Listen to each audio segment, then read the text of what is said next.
7월 19일 금요일 아침 이슈 레이더 시작하겠습니다. 신익 기자, 안녕하세요. 안녕하십니까. 헤어스타일이 조금 바뀌었습니다. 멋있습니다. 감사합니다. 자, 오늘 키워드 4가지 보겠습니다. 중국 경기 가산 자산법, 삼성전자, FNF 순서대로 하나씩 짚어보겠습니다. 첫 번째, 중국의 삼중전회가 어제 폐막을 했는데 계속 우리가 지켜봤죠. 근데 뭔가 그 경기 부양책 나올 줄 알았는데 어제는 일단 안 나왔단 말이죠. 맞습니다.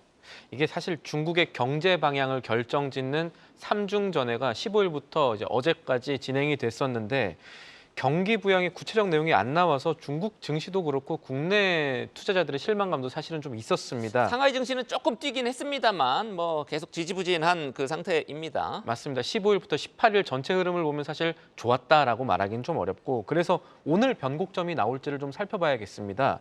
일단 지금까지 나왔던 삼중전의 내용 간단하게만 보면요. 이번에 중국 공산당이 채택한 내용이 중국식 현대화와 개혁의 심화입니다. 2035년까지 높은 수준의 사회주의 시장 경제 체제 그리고 중국식 특색 사회주의 제도 완벽하게 구축하겠다라는 장기 계획 내놨고요.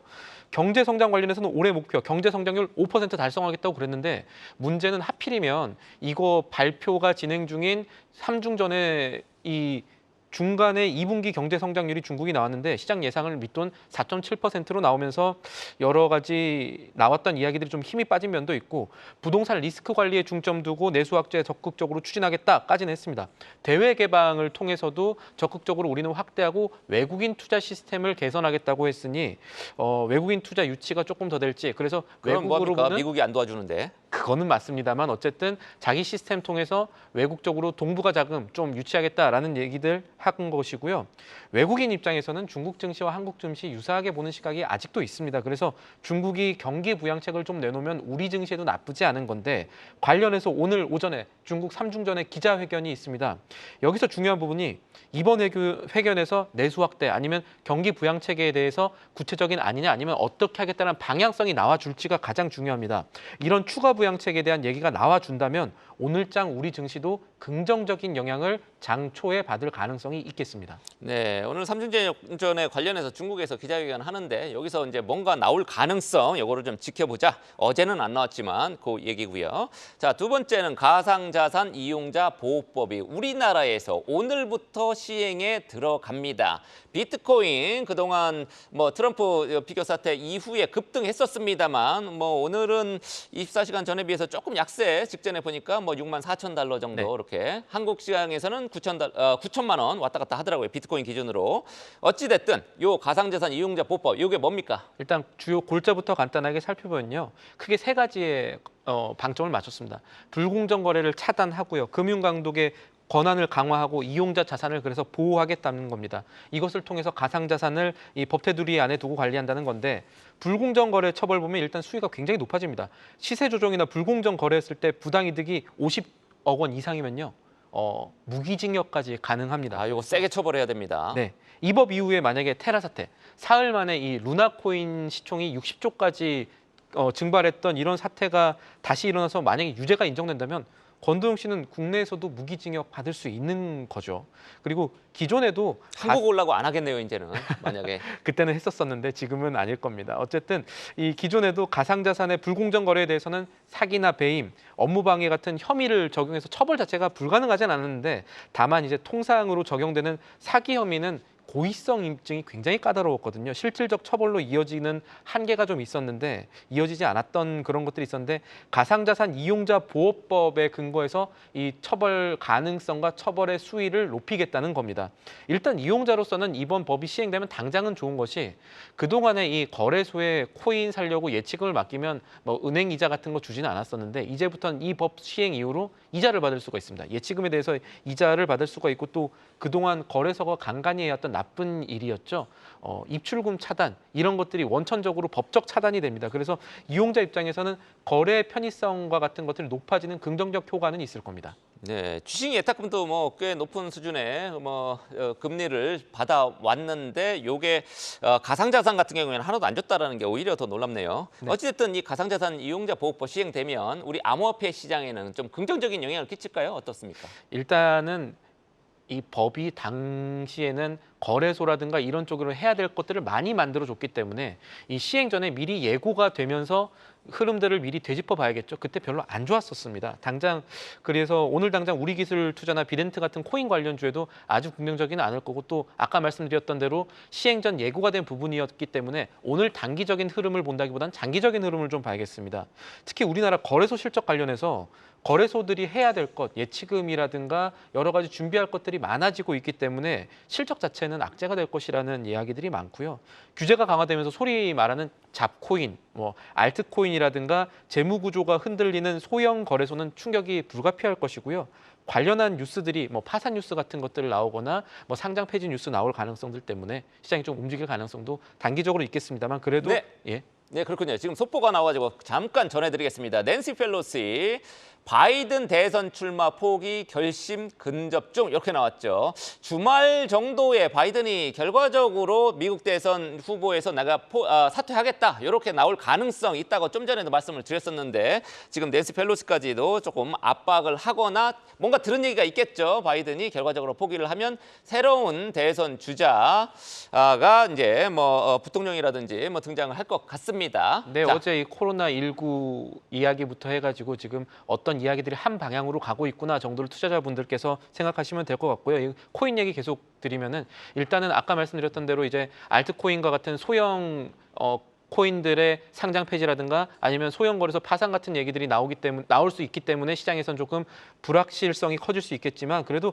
장기적으로는 가상자산이 제도화된다는 측면에서 앞으로 남았던 이제 생각할 수 있는 큰 호재죠. 비트코인 현물 ETF 아직까지는 정부가 부정적인 모습 보이고 있습니다만 이 부분이 열리지 않을까라는 기대 심리 그리고 현재 관련해서 9천만 원 선 오르락 내리락하는 비트코인 흐름도 주목해 볼 만 하겠습니다.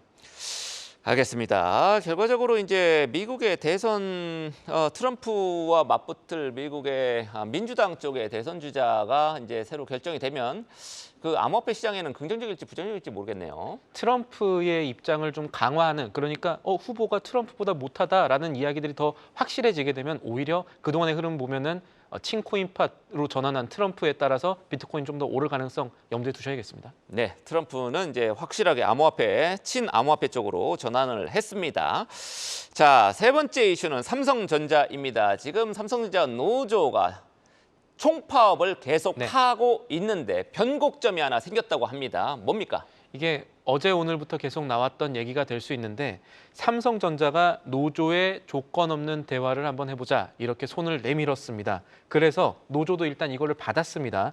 오늘 그러니까 19일입니다. 삼성전자 노사가 이제 제대로 된 이야기를 테이블에 올려서 이야기를 하기 전에 사전 미팅부터 하자. 그게 오늘부터 이루어질 겁니다. 이때 좀 화기애애한 쪽으로 가야 될 텐데 노조는 일단은 교섭 자체가 끝날 때까지는 파업을 유지한다는 기조를 가지고 있습니다만 대화에 다시 나온 것 자체는 고무적이다라고 평가를 할 수가 있을 것 같습니다.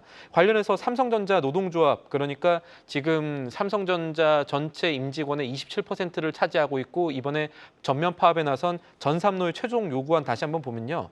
전 조합원의 임금 인상률 3.5% 해달라. 그리고 조합원 노조 창립 휴가는 그렇고 더 중요한 게 이제 성과급 제도 개선해달라. 영업이익의 일부를 우리가 자동으로 가져갈 수 있게 해달라. 자본 투자 같은 거 넣어가지고 우리 성과급 재원 깎아먹지 말아달라라는 얘기들 계속하게 됐고 그리고 파업에 대한 이 승리 선언이 될 수도 있는데 이번에 파업으로 발생한 조합원들의 이제 돈 못 받았던 것들 있지 않습니까? 이런 거 다 보상을 해달라 이런 얘기들을 지금 테이블에 올릴 준비를 하고 있습니다. 네, 무노동 무임금 원칙이 훼손되면 안 될 것 같습니다. 그런 것까지 보상을 요구를 하면 그건 조금 무리인 것 같은데 어쨌든 노사 모두 양측에서 좀 합의점을 잘 찾아서 파업 빨리 마무리했으면 좋겠습니다. 리스크가 없어져야 이 삼성전자 주가도 지금 도움이 될 테니까요. 네, 지금 파업에 따른 생산 차질은 없는 거죠 아직까지는? 아직까지 확인되지는 않았습니다. 네, 알겠습니다. 자, 오늘 마지막 이슈 FNF입니다. 어제 저녁에 갑자기 공시를 냈습니다. 네. 뭔가 소송을 당했다고 하는데 FNF가 이제 메이저리그 베이스볼 MLB 요거 상표 유명하죠. 디스커버리도 또 이제 디스커버리도 갖고 있고 요런 회사인데 의류 회사인데 소송 규모가 굉장히 큽니다. 피소가 된 겁니다. 해외에서. 그 규모가 얼마나 되죠? 3,700억 원 정도 됩니다. 우리 돈으로. 우리 돈 3,700억 원 정도 되고 얘기를 조금 보면요. 이게 영국에서 FNF가 3,700억 원 규모의 손해배상 소송의 피고가 됐다는 건데 FNF는요. 이 원고 측, 이 피해를 과장한 데다 이거 기획 소송이다. 그래서 우리가 반격에 나설 거다. 이런 얘기를 하고 있습니다. 그래서 이 얘기 조금 자세히 보게 되면은 3,700억 정도의 건이 아닐 수 있겠다라는 거는 투자 염두를 두셔야 될 것 그러니까요. 같습니다. 연간 영업이익이 뭐 몇백억 정도일 텐데. 연간 영업이익의 40년치에 대한 배상을 해달라는 아, 건데 그렇습니까? 사실은 이게 조금 우리 정서상 또 영국에서도 판단상 좀 안 맞을 수는 있겠죠. 내용 자세히 살펴보면요. 소송을 제기한 곳은 FNF가 운영하는 이 브랜드를 제작해서 만들어주는 옷을 만들어주는 협력업체입니다. 무빙쌀이라고 하는 곳인데 이 협력업체가 FNF로부터 라이선스를 이번에 못 받았습니다. 왜냐하면은 그 품질이 좀 좋지 않았다라는 얘기가 이제 FNF의 입장이고요. 무비인쌀에 대한 입장은 아니 우리는 지켰는데 라이선스를 안 준 거 아니냐라는 입장. 이 부분이 아마 쟁점이 될 것 같습니다. 아, 무빙쌀이라는 데는 협력업체, FNF의 해외 프랑스의 협력업체라고 맞습니다. 나온 것 같습니다. 맞습니다. 협력업체인데 품질이 별로였기 때문에 FNF가 좀 거절을 했군요, 납품을. 네. 그렇게 되면 당연히 무빙쌀로서는 한 시즌 정도 옷을 만들어 놓고도 납품 못하니까 피해가 가겠죠. 여기에 대해서 소송을 제기한 겁니다. FNF는 협력사 만든 옷의 품질이 가이드라인에 못 미쳐서 당연히 못 해준 거다라는 입장인데 아까 말씀하셨던 대로 프랑스의 이 협력사 외국 업체입니다. 이 무빙쌀이 본사 들고 있는데 영국에 소송을 했다는 게 재밌습니다. 왜 그러냐? 영국에는 피해 규모와 피해 배상액에 상관관계가 없거든요. 그러니까 실제로 무빙쌀이 받은 피해가 10억이라 하더라도 3천억 할 수가 있는 겁니다.